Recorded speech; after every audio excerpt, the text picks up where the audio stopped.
How to protect your ad account.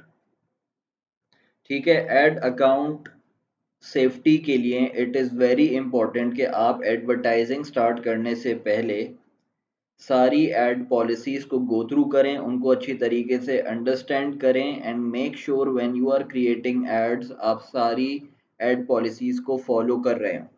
So to protect your ad account जो सबसे पहला step आपने करना है, understand and follow Facebook ad policies. Number 2, give all business details.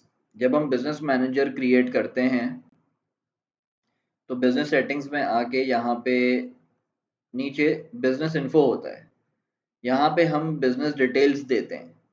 तो make sure कि आप कंप्लीट बिजनेस डिटेल्स फेसबुक को दे रहे हैं, जितनी मैक्सिमम पॉसिबल दे सकते हैं। अपना प्रॉपर एड्रेस दे रहे हैं आप लोग, अपना फ़ोन नंबर दे रहे हैं। इससे क्या होता है कि फेसबुक ये समझता है कि चलो यार इनका एक प्रॉपर बिजनेस एड्रेस है, इनके पास एक कॉन्टैक्ट है, इनकी वेबसाइट भी है, तो वो आपके बिजनेस को एक रियल बिजनेस समझता है और chances of getting your ad account blocked बहुत ज़्यादा रिड्यूस हो जाते हैं।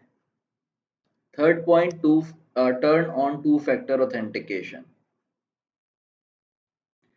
यहीं पे ये ऑप्शन होता है टू फैक्टर ऑथेंटिकेशन का, इसको ऑन कर लीजिएगा।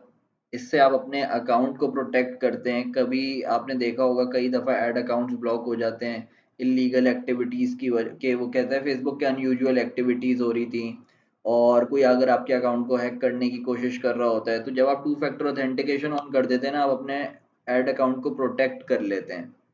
कोई भी विदाउट कोड एक्सेस नहीं कर सकता, सिक्योरिटी कोड के बगैर लॉगिन नहीं कर सकता। तो टू फैक्टर ऑथेंटिकेशन ऑन कर लिया करें। Warm up a new ad account. जब भी आप फर्स्ट टाइम एडवर्टाइजिंग स्टार्ट करेंगे या किसी क्लाइंट के लिए एडवर्टाइजिंग स्टार्ट करेंगे जो कि एक नया एड अकाउंट होगा, तो फ़ौरन ज़्यादा पैसे खर्च करने पे मत लग जाइएगा। पहले फेसबुक भी एनालाइज करता है कि यार क्या ये बंदा हमारी एड पॉलिसीज़ को फॉलो करते हुए एड्स बनाएगा। तो on the Facebook platform he advertise करना है आपने। आपने इनिशियली ट्रैफिक इधर उधर मत भेजिएगा।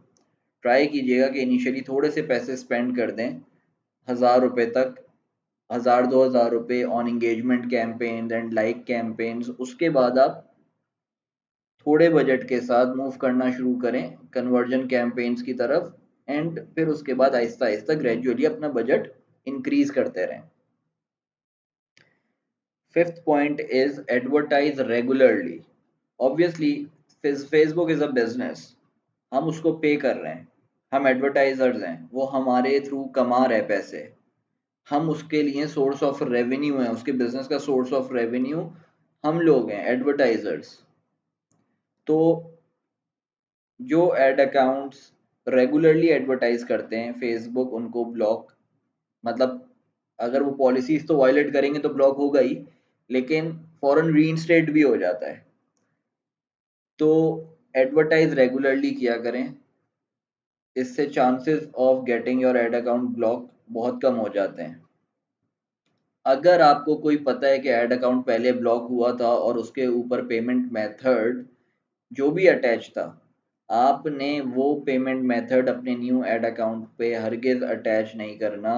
मल्टीपल केसेस मौजूद हैं कि फेसबुक इसी वजह से ऐड अकाउंट ब्लॉक कर देता था कि एक पुराने ऐड अकाउंट में जो पेमेंट मेथड था अटैच्ड, वही payment method new add account में अटैच किया है, तो फेसबुक उसको ब्लॉक कर देता है।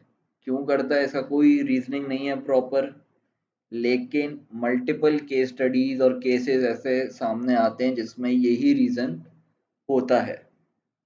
तो रिस्क लेने वाली बात हुई, तो डोंट टेक दैट रिस्क और न्यू ट्राई करें कि न्यू आप लोग न्यू बैंक कार्ड अटैच करें नए एड अकाउंट के साथ। फिर उसके बाद ads and landing page should be identical once you are advertising, तो अवॉइड क्लिकबेट। ठीक है, और आप अपने एड्स में प्रोडक्ट के बारे में जो भी क्लेम कर रहे हो वो सब जब आपकी वेबसाइट के ऊपर ट्रैफिक जाए तो प्रोडक्ट वही होना चाहिए, प्रोडक्ट के बारे में सब कुछ सिमिलर ही होना चाहिए। ये ना हो कि आप अपने यहाँ पे बेच रहे हो, अपनी वेबसाइट के ऊपर आप, एक एग्जांपल दे रहा हूँ कि आप अपने ऐड पे प्रमोट कर रहे हो फ्लैट 50% ऑफ, और जब लोग आपकी वेबसाइट के ऊपर जा रहे हैं तो वहाँ पे 25% ऑफ दिया हुआ है आपने खाली। तो ये चीज़ें ना हो, प्लस प्रोडक्ट फीचर जो ऐड में दिखा रहे हो वेबसाइट पे भी वही दिखने चाहिए। उसके बाद है 8th point, website should have privacy and refund policy pages. Facebook अपनी ऑडियंस को अपने प्लेटफॉर्म से आपकी वेबसाइट के ऊपर भेजता है कि वो जाके परचेज कंप्लीट करें, कुछ आपसे ख़रीद लें। तो वो चाहता है कि उसकी ऑडियंस प्रोटेक्टेड हो। फेसबुक वांट्स कि उसकी ऑडियंस का डाटा प्रोटेक्टेड है। फेसबुक वांट्स कि अगर उसकी ऑडियंस ने आपसे प्रोडक्ट बाय किया और उसकी ऑडियंस को वो प्रोडक्ट पसंद नहीं आया तो वो इजीली रिटर्न कर सकें, वो परेशान ना हो। तो इसलिए इट इज़ इम्पॉर्टेंट, फेसबुक ये देखता है कि आप जब जिस वेबसाइट को कनेक्ट करते हैं और उसके ऊपर एडवर्टाइज करना स्टार्ट करते हैं तो Facebook keeps this in mind के यार आपका प्राइवेसी पॉलिसी और रिफंड पॉलिसी पेजेस हैं वेबसाइट के ऊपर। 9th point is avoid payment failure. ठीक है, मेक श्योर करें जब भी आप एडवर्टाइजिंग कर रहे हैं और जो भी आपने कार्ड अटैच किया हुआ है उसमें पैसे मौजूद हैं कि जब भी डिडक्शन हो आपकी पेमेंट की तो पेमेंट फेलियर ना हो। और आप अपने बैंक से मालूम भी कर लीजिएगा कि भाई international transactions, world wide transactions का ऑप्शन भी ऑन कर दे, उस वजह से भी पेमेंट ट्रांजैक्शंस फेल हो रही होती हैं। तो अवॉइड पेमेंट फेलियर।